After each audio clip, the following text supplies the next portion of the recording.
Time is tricky. You're embarking on a journey 1 minute, and the next, you're wrapping things up. And almost always left wondering, where did the time go? This is why I can think of no better way to spend one's precious time than by trekking to meet the neighbors. But by almost any measure, my solo journey to Osijek in eastern Croatia was simply too quick. Osijek was the starting point of the Croatian War of Independence in the 1990s as Yugoslavia began violently breaking apart.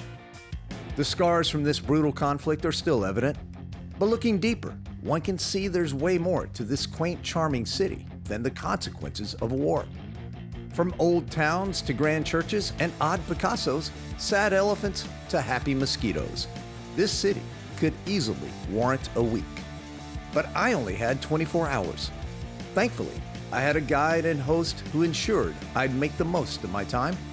So enough talking, the clock is ticking.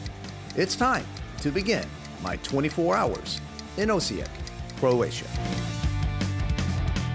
Travel. For some, it's a luxurious escape, or maybe an adrenaline-filled adventure. But if you're like me, it's a precious opportunity to discover and to give back. It's time to get real. It's time to get raw. It's time for Raw Travel.